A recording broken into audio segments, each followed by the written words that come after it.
All Summer in a Day. Written by Ray Bradbury. Read by Edward E. French. Ready? Ready. Now? Soon. Do the scientists really know? Will it happen today? Will it? Look. Look. See for yourself. The children pressed to each other like so many roses, so many weeds intermixed, peering out for a look at the hidden sun. It rained. It had been raining for 7 years. Thousands upon thousands of days compounded and filled from one end to the other with rain, with the drum and gush of water, with the sweet crystal fall of showers, and the concussion of storms so heavy they were tidal waves come over the islands. 1,000 forests had been crushed under the rain, and grown up 1,000 times to be crushed again. And this was the way life was forever on the planet Venus. And this was the schoolroom of the children of the rocket men and women who had come to a raining world to set up civilization and live out their lives. It's stopping! It's stopping! Yes! Yes! Margot stood apart from them, from these children who could never remember a time when there wasn't rain and rain and rain. They were all 9 years old. And if there had been a day, 7 years ago, when the sun came out for an hour and showed its face to the stunned world, they could not recall. Sometimes at night she heard them stir in remembrance, and she knew they were dreaming and remembering gold or a yellow crayon or a coin large enough to buy the world with. She knew they thought they remembered a warmness, like a blushing in the face, in the body, in the arms and legs and trembling hands. But then they always awoke to the tatting drum, the endless shaking down of clear bead necklaces upon the roof, the walk, the gardens, the forests, and their dreams were gone. All day yesterday they had read in class about the sun, about how like a lemon it was, and how hot, and they had written small stories or essays or poems about it. I think the sun is a flower that blooms for just 1 hour. That was Margot's poem, read in a quiet voice in the still classroom while the rain was falling outside. "Oh, you didn't write that," protested one of the boys. "I did," said Margot. "I did." "William," said the teacher. But that was yesterday. Now the rain was slackening, and the children were crushed in the great thick windows. "Where's teacher? She'll be back. She'd better hurry. We'll miss it." They turned on themselves like a feverish wheel, all tumbling spokes. Margot stood alone. She was a very frail girl who looked as if she'd been lost in the rain for years, and the rain had washed out the blue from her eyes, and the red from her mouth, and the yellow from her hair. She was an old photograph dusted from an album, whitened away, and if she spoke at all her voice would be a ghost. Now she stood, separate, staring at the rain and the loud wet world beyond the huge glass. "What are you looking at?" said William. Margot said nothing. "Speak when you're spoken to." He gave her a shove, but she did not move. Rather, she let herself be moved only by him and nothing else. They edged away from her. They would not look at her. She felt them go away. And this was because she would play no games with them in the echoing tunnels of the underground city. If they tagged her and ran, she stood blinking after them and did not follow.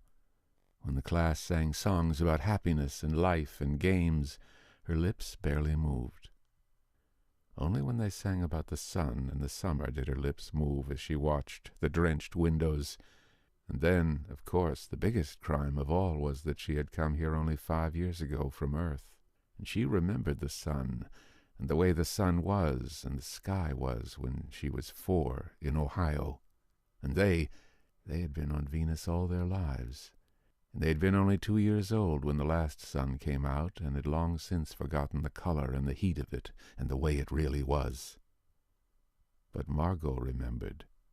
"It's like a penny," she said once, eyes closed. "No, it's not," the children cried. "It's like fire," she said, "in the stove." "You're lying. You don't remember," cried the children. But she remembered and stood quietly apart from all of them and watched the patterning windows. And once, a month ago, she had refused to shower in the school shower rooms, had clutched her hands to her ears and over her head, screaming the water mustn't touch her head. So after that, dimly, she sensed it. She was different, and they knew her difference and kept away. There was talk that her father and mother were taking her back to Earth next year. It seemed vital to her that they do so, though it would mean the loss of thousands of dollars to her family. And so the children hated her for all these reasons of big and little consequence. They hated her pale snow face, her waiting silence, her thinness, and her possible future. "Get away!" The boy gave her another push. "What are you waiting for?" Then, for the first time, she turned and looked at him. And what she was waiting for was in her eyes. "Well, don't wait around here," cried the boy savagely. "You won't see nothing." Her lips moved. "Nothing," he cried. "It was all a joke, wasn't it?" He turned to the other children. "Nothing's happening today." "Is it?" They all blinked at him and then, understanding, laughed and shook their heads. "Nothing, nothing." "Oh, but," Margot whispered, her eyes helpless. "But this is the day the scientists predict. They say, they know. The sun." "All a joke," said the boy, and seized her roughly. "Hey, everyone, let's put her in a closet before the teacher comes." "No," said Margot, falling back. They surged about her, caught her up and bore her, protesting and then pleading and then crying back into the tunnel, a room, a closet, where they slammed and locked the door. They stood looking at the door and saw it tremble from her beating and throwing herself against it. They heard her muffled cries. Then, smiling, they turned and went out back down the tunnel, just as the teacher arrived. "Ready, children?" She glanced at her watch. "Yes," said everyone. "Are we all here?" "Yes." The rain slacked still more. They crowded to the huge door. The rain stopped.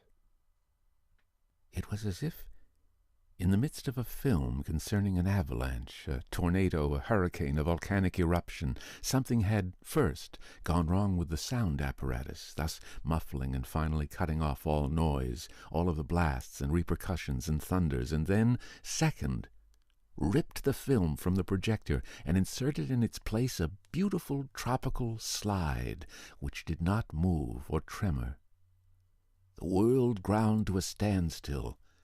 The silence was so immense and unbelievable that you felt your ears had been stuffed, or you had lost your hearing altogether. The children put their hands to their ears. They stood apart. The door slid back, and the smell of the silent, waiting world came into them. The sun came out.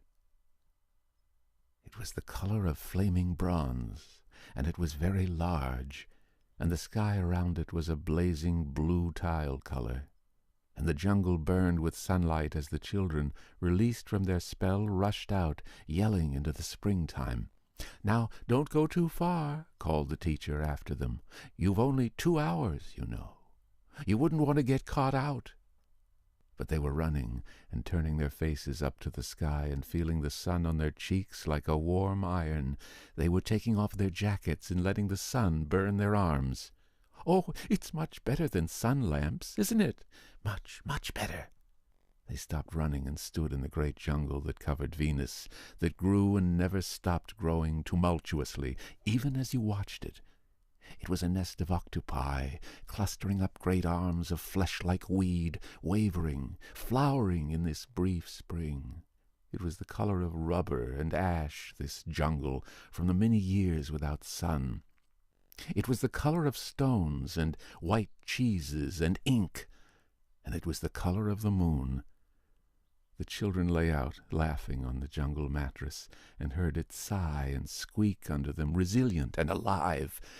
They ran among the trees, they slipped and fell, they pushed each other, they played hide-and-seek and tag, but most of all, they squinted at the sun until the tears ran down their faces. They put their hands up to that yellowness, that amazing blueness, and they breathed of the fresh, fresh air, and listened to the silence which suspended them in a blessed sea of no sound and no motion. They looked at everything and savored everything. Then, wildly, like animals escaped from their caves, they ran and ran, shouting in circles. They ran for an hour and did not stop running. And then, in the midst of their running, one of the girls wailed. Everyone stopped. The girl, standing in the open, held out her hand. "Oh, look, look," she said, trembling. They came slowly to look at her opened palm. In the center of it, cupped and huge, was a single raindrop. She began to cry, looking at it. They glanced quietly at the sun. Oh, oh. A few cold drops fell on their noses and their cheeks and their mouths. The sun faded behind a stir of mist. A wind blew cold around them. They turned and started to walk back toward the underground house, their hands at their sides, their smiles vanishing away. A boom of thunder startled them, and like leaves before a new hurricane, they tumbled upon each other and ran. Lightning struck 10 miles away, 5 miles away, a mile, a half-mile. The sky darkened into midnight in a flash. They stood in the doorway of the underground for a moment until it was raining hard. Then they closed the door and heard the gigantic sound of the rain falling in tons and avalanches, everywhere and forever. "Will it be 7 more years?" "Yes, 7. Then one of them gave a little cry. "Margot!" "What?" "She's still in the closet where we locked her." "Margot!" They stood as if someone had driven them like so many stakes into the floor. They looked at each other and then looked away. They glanced out at the world that was raining now, and raining steadily. They could not meet each other's glances. Their faces were solemn and pale. They looked at their hands and feet, their faces down. "Margot," one of the girls said. "Well?" No one moved. "Go on," whispered the girl. They walked slowly down the hall in the sound of cold rain. They turned through the doorway into the room in the sound of the storm and thunder, lightning on their faces, blue and terrible. They walked over to the closet door slowly and stood by it. Behind the closet door was only silence. They unlocked the door even more slowly and let Margot out.